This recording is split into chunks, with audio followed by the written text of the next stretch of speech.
नमस्कार। आज हम एक कहानी माँ, क्रोध और प्रेम की कहानी इसके कुछ हिस्सों पर गहराई से बात करेंगे। कहानी शुरू होती है कोलकाता में। एक खुशहाल परिवार है, अंबिका, पति शुभंकर और उनकी बेटी श्वेता। सब बढ़िया चल रहा होता है। फिर अचानक उन्हें एक चिट्ठी मिलती है। चंद्रपुर गांव में कोई पुश्तैनी घर है जो उन्हें विरासत में मिला है और वो वहां रहने का फैसला कर लेते हैं। पूरा परिवार शायद ये सोचे बिना कि आगे क्या होने वाला है। गांव पहुंचते ही माहौल कुछ अजीब सा लगता है। बातें हो रही हैं दबी जुबान में, किसी पुराने श्राप की, लड़कियों के गायब होने की और उस घर से जुड़े किसी काले साये की। हाँ, माहौल में वो भारीपन तो महसूस होता ही है। पर कहानी तेजी से बहुत तेजी से आगे बढ़ती है जब शुभंकर की मौत हो जाती है। और मौत भी कैसे? घर में ही कोई पुरानी नुकीली फांस चुभने से। अजीब है ना, एक मामूली सी फांस और मौत। हाँ बिल्कुल। और यही कहानीकार अशुभ संकेतों का इस्तेमाल करते हैं।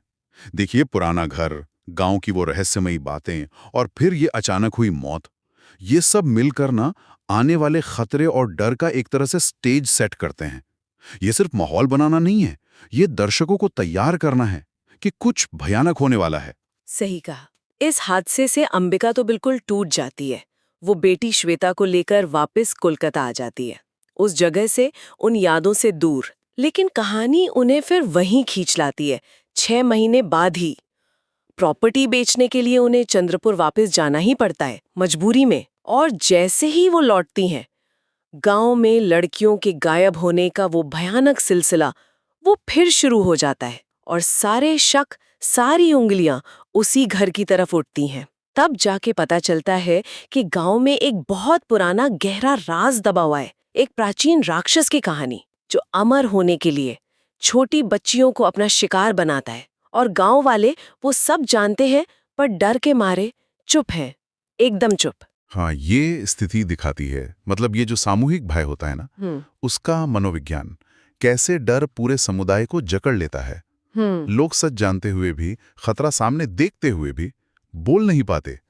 और ये चुप्पी, ये खामोशी ही बुराई को और ताकत देती है ना? बिल्कुल। और कहानी का सबसे अहम मोड़ तब आता है जब अंबिका की अपनी बेटी श्वेता वो उस राक्षस का अगला निशाना बनती है। यहाँ अंबिका का पूरा वजूद ही बदल जाता है। वो माँ जो दुखी थी, डरी हुई थी, अब उसके अंदर का क्रोध, उसकी रक्षा की भावना वो जाग उठती है।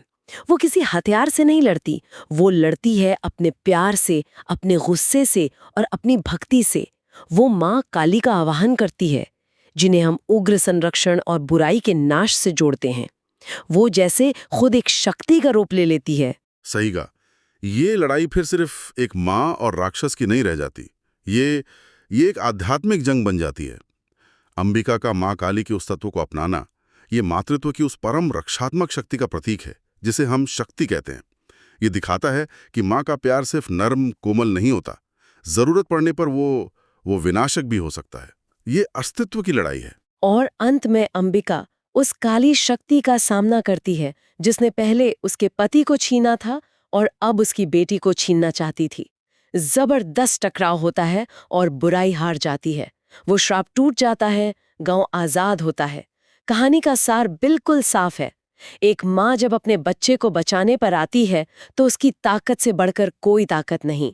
अंबिका का जो किरदार है, जिसे काजोल ने निभाया है, वो यही दिखाता है कि जब अंधेरा बहुत घना हो तो माँ की ममता ही सबसे तेज रोशनी बनकर रास्ता दिखाती है।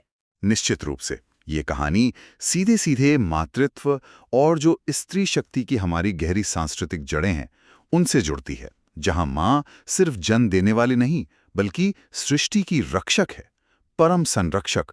उसका प्यार यहाँ महज एक भावना नहीं, एक कॉस्मिक एनर्जी, एक लौकिक ऊर्जा बन जाता है। तो इस पूरी कहानी का निचोड़ यही है कि माँ का प्यार और हाँ, उसका क्रोध भी, ये मिलकर एक ऐसी शक्ति बनते हैं जिसे कोई अंधेरा हरा नहीं सकता। हाँ, पर यह बात सोचने पर मजबूर करती है कि कहानियों और मिथकों से अलग असल जिंदगी में माँ की ये जो तीव्र सुरक्षा की भावना है, ये कैसे दिखती है?